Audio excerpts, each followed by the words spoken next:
Birmingham में हराने के बाद ना भाई अब लॉर्ड्स की बारी है। जैसे बर्मिंघम में धूल चटाया, अब भाई साहब लॉर्ड्स में इंग्लैंड को धूल चटाना है। उससे पहले भाई साहब टीम इंडिया में दो बहुत बड़े बदलाव किए जा सकते हैं। एक का तो बदलाव भाई कंफर्म है, लिख के दे रहा हूं भाई साहब, इसको तो भाई हर एक कोई चाहता है कि भैया अब इसको थोड़ा सा आराम दे दो यार। ये बंदा अभी टेस्ट के लिए परफेक्ट खिलाड़ी नहीं है, इसको अभी आप ओडीआई खिला लो, T20 खिला लो, लेकिन हाथ जोड़कर निवेदन है इस खिलाड़ी को भाई साहब टेस्ट गलती से भी नहीं खिलाना। 2 टेस्ट मैच में इसको मौका दिया गया और दोनों टेस्ट में इसने साबित कर दिया कि गौतम भैया, शुभमन गिल और जितने भी क्रिकेट के चाहने वाले हो, आप सबकी गलती है जो कि आपने हम पे भरोसा किया है। लेकिन अब लॉर्ड्स में भाई साहब जो टीम इंडिया की प्लेइंग 11 होने वाली है उसमें 2 बड़े बदलाव किए जा सकते हैं और एक बदलाव पे अभी भी सवाल उठाया जा रहा है कि 50-50 है भाई, उसमें बदलाव किया भी जा सकता है और बदलाव नहीं किया जा सकता है। पूरी बात क्या है और क्या रहने वाली है इस बार टीम इंडिया की प्लेइंग 11, इस वीडियो पे बात करने वाले हैं। फटाफट लाइक कर देना, चैनल पे नए हो जरूर सब्सक्राइब भी कर देना और कमेंट बॉक्स पर अपनी राय जरूर देना कि आपके हिसाब से क्या होनी चाहिए टीम इंडिया की प्लेइंग 11। तो बिना किसी रुकावट और बिना किसी खेत के वीडियो को करते हैं स्टार्ट एंड स्वागत है। तो भाई साहब टीम इंडिया ने तो इंग्लैंड का ताथैया कर दिया। मतलब कि बर्मिंघम में भाई साहब 58 साल का रिकॉर्ड और एक ऐतिहासिक जीत दर्ज कर ली और भाई साहब भारत से बाहर सबसे बड़ी जीत दर्ज किया है, वो भी 336 रन। 336 रन से इंग्लैंड को धो के रख दिया मेरे भाई, धूल चटा दिया, नाना नानी चाचा चाची सब कुछ याद दिला दिया। मतलब शानदार शुभमन गिल की कप्तानी, शुभमन गिल ने क्या शानदार इतिहास रचा कि भाई साहब एक ही टेस्ट में 450 से ज्यादा रन बना दिया। और इसके बाद आकाशदीप तो भाई साहब डाउन टू अर्थ बंदा है, जमीन से जुड़ा है और आज आसमान में बैठ के राज कर रहा है।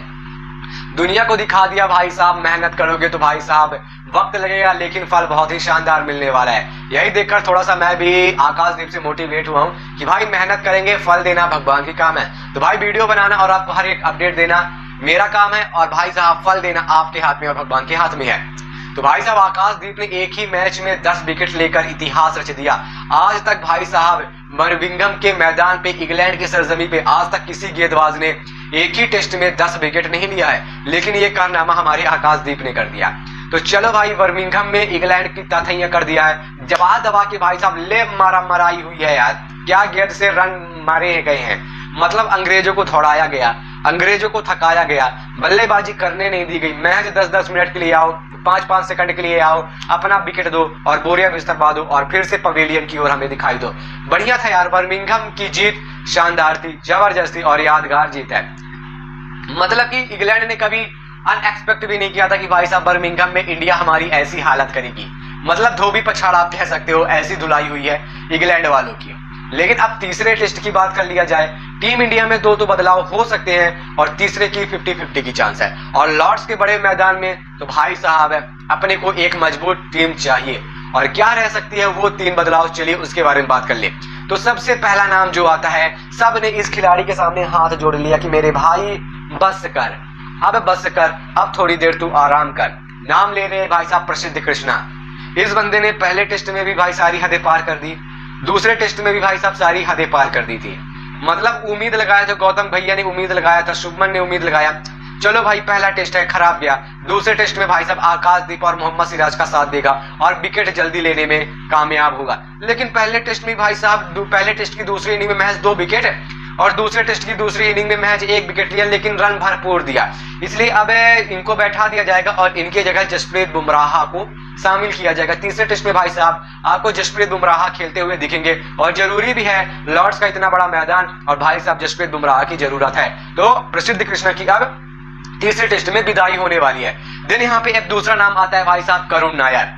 करुण नायर को भी देखा गया लगातार 2 टेस्ट मैच में भाई साहब, लेकिन बल्लेबाजी खराब खराब खराब। चलते हैं विराट कोहली बनने, लेकिन विराट कोहली का ये भी नहीं बन पाए हैं। मतलब पहले ही इनिंग में खराब प्रदर्शन, दूसरी इनिंग में खराब प्रदर्शन, मतलब हद है। इनकी जगह भाई साहब आप वैभव, उनको अभिमन्यु ईश्वरम को खिलाया जा सकता है।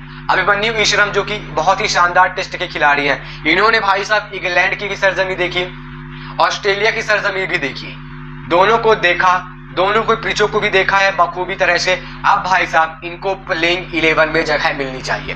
तो भाई साहब करुण नायर को तो तीसरे नंबर पे भी खिला के देख लिया, कोई फायदा नहीं।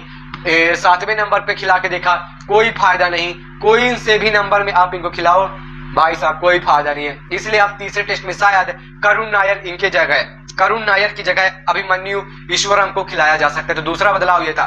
देन तीसरे बदलाव की बात कर लिया जाए तो भाई साहब नीतीश कुमार रेड्डी और शार्दुल ठाकुर, अब इन दो में बहुत बड़ा सस्पेंस बैठ रहा है कि नीतीश कुमार रेड्डी को खिला लिया जाए या फिर शार्दुल ठाकुर को खिला लिया जाए, क्योंकि भाई साहब दोनों का प्रदर्शन खराब था, दोनों से उम्मीद लगाना बेकार है।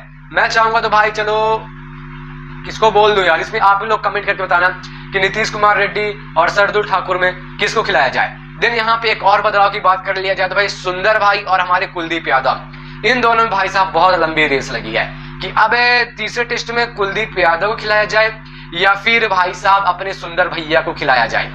मैं तो चाहूंगा भाई सुंदर को ही खिलाया जाए, क्योंकि भाई इस बंदे ने रन बना के दिया है, टीम इंडिया को एक बेहतर पार्टनरशिप ला के दी है। क्या भरोसा तीसरे टेस्ट में एक बेहतर गेंदबाजी करके विकेट भी ले ले और बल्लेबाजी भी कर ले, लेकिन कहीं कहीं पे ये भी लगता है कि यार कुलदीप यादव भी एक अच्छी बल्लेबाजी कर सकते हैं। टेस्ट है भाई साहब, टिक सकता है, कुलदीप यादव भी विकेट भी ले सकता है। तो भाई साहब यहाँ पे भी भाई आप लोग अपनी राय देना कि सुंदर और कुलदीप यादव में किसको मौका मिलना चाहिए तीसरे टेस्ट में, ये भी वो भी लॉर्ड्स के मैदान पे। तो शार्दुल ठाकुर और नीतीश कुमार रेड्डी में किसको मौका मिलना चाहिए, और कुलदीप यादव और भाई साहब सुंदर भाई में, इन दो में भाई किसको मौका मिलना चाहिए, हमें जरूर कमेंट बॉक्स पर अपनी राय दीजिएगा। आई होप आपको वीडियो अच्छा लगा हो तो जरूर लाइक एंड सब्सक्राइब कर लीजिएगा, लेकिन कमेंट में जरूर बताना कि आपको कौन से दो खिलाड़ी बेटर लग रहे हैं, शार्दुल ठाकुर या नीतीश कुमार रेड्डी में किसी एक का नाम बता देना, और कुलदीप यादव और भाई सुंदर भाई में किसी एक का नाम बताना ही बताना है। मिलते हैं नेक्स्ट वीडियो, तब तक के लिए bye bye and good night.